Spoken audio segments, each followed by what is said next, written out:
This is one of the more challenging bosses in Raid Shadow Legends, found in Doom Tower, which is right here, but also inside of Cursed City. Now, I'm doing this the wrong way.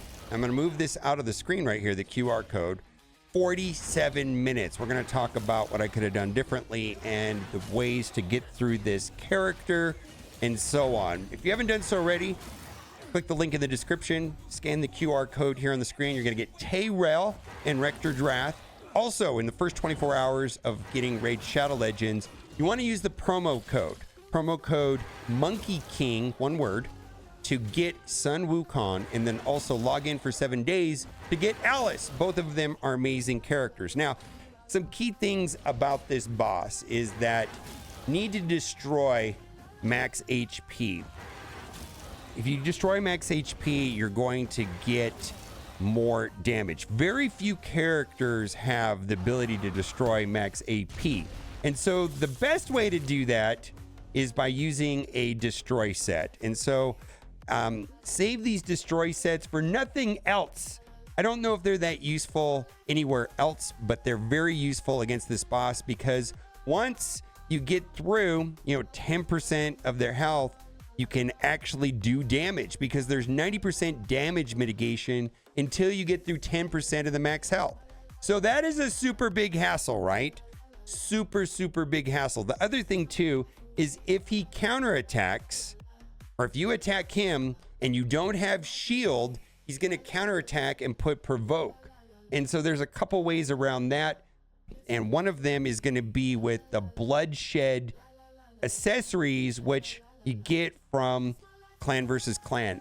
I sold a lot of these off. I did not know that this was a thing at all. And then in general, the Immortal set right here, one of the sets you get from the Clan boss or the Demon Lord, you can basically get extra healing back every turn. So that's kind of a big deal to be able to have that. Now, there's a couple champions that are uncommon that do very well.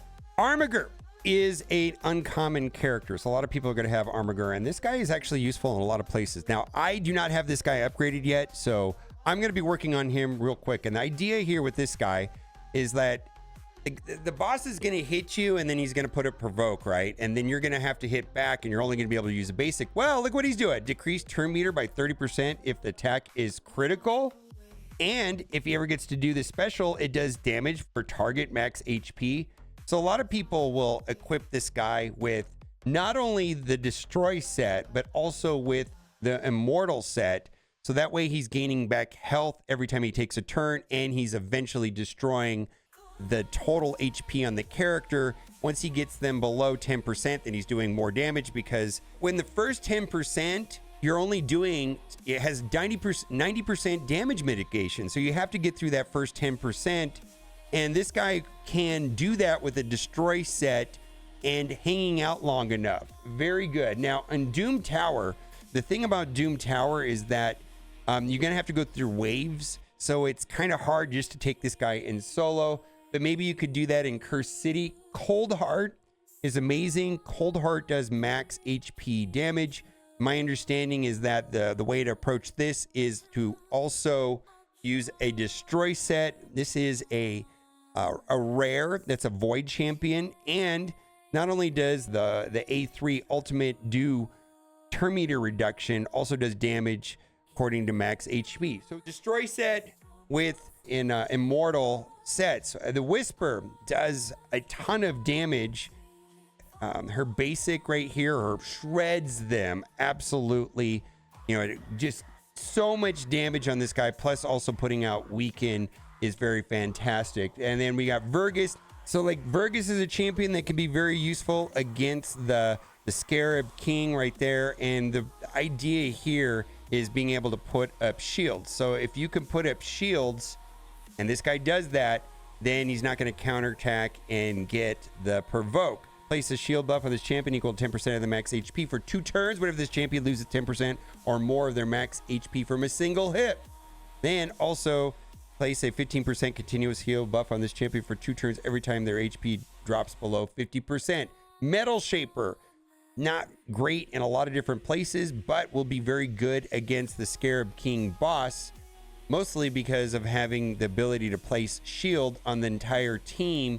There is a way of the boss stripping away the shields, and so having high resistance can be of good use as well. And then a character like Versov, which is a legendary, and I just happen to have him.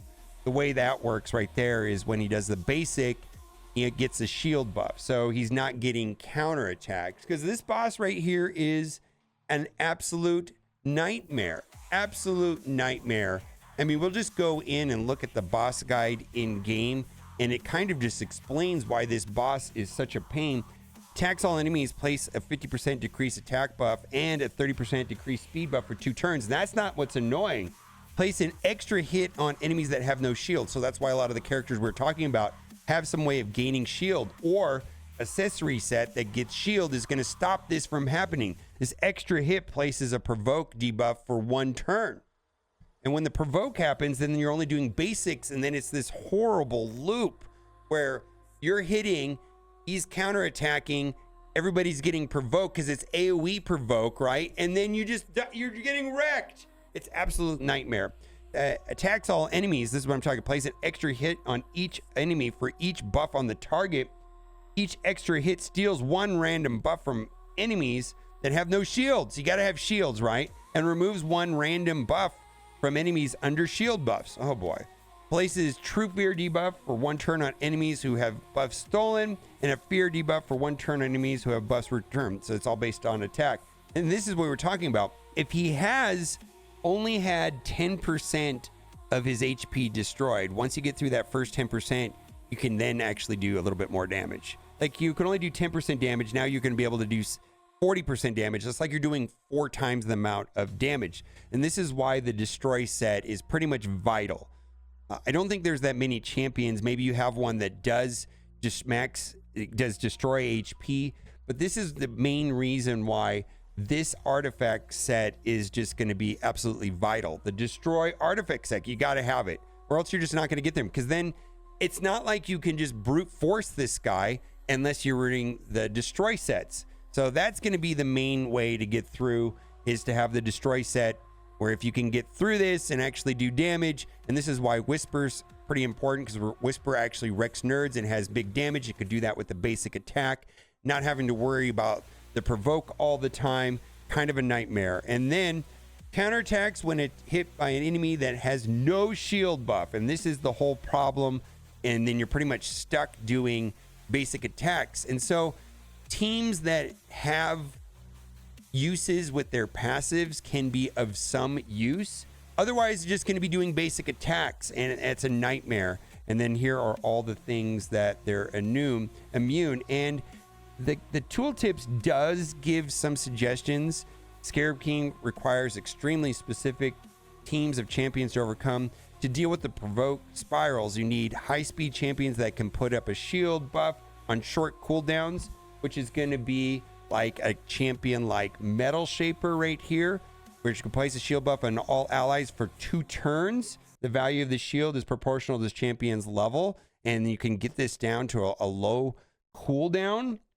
Okay, so that they can keep the shield up the entire time. Kind of important. It takes only a single unshielded attack to wipe most teams, so every champion has to have a shield at all times. Champions that can stand allied buff durations can help with this, as can any champion that give themselves shields. So champions that can extend allied buffs, like I've got 2 in my roster, Mad Hatter and Godseeker. You can also make use of the shield artifact set to give your champions time to use their shield skills at the start of the battle. Now, I have not tried that. There are several artifact sets that, like Bolster, will give like shield for the entire team, which will give you time to set up. So maybe you'll have to use the Bolster set on 1 champion just to get your like little combo going of having the shields going. Oh boy. There's a lot of, I think a lot of the divine sets also do that on individual champions. As for dealing damage, Scarab King's Vile Gorsham scale, limiting the types of buff placed on your team can be a real asset. Lastly, you'll not be able to defeat BORGOTH without champions that can destroy max HP While there aren't many champions that can do that, inherently, a champion with a destroy artifact will be able to do the job. There's a bunch of characters that are very specific to your roster that will do well. And what I'm going to be doing going forward is I will come to the Hell Hades website, and I have uploaded all of my characters that I have in my roster through their artifact optimizer tool. And then you can see right here that I have sorted BORGOTH, the Scarab King, because this guy is not easy to beat, cannot do it with brute force. And so this is giving me suggestions on who to upgrade and take in. Now, I did not use the right team for this. And I just got basically lucky, and it took me like almost an hour to get through it, only because I was using Rector Drath for leadership ability, which only works in Doom Tower to get the increased resistance.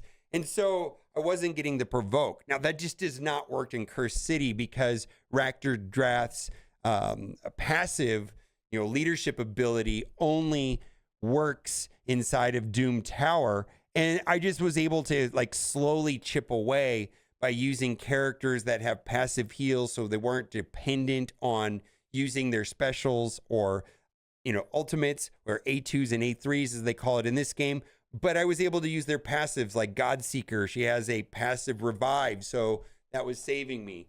But going forward, I'm going to use Versulf. What a nightmare! BORGOTH is a nightmare, and I need to build up these characters if I want to get through it. If you haven't done so already, use the link in the description or scan the QR code here on the screen to download Raid Shadow Legends. You'll get 2 free epic champions. Also, in the first 24 hours, use the promo code Monkey King to get the legendary Sun Wukong. And for logging in for 7 days, you will get the legendary Alice the Wanderer from Alice in Wonderland.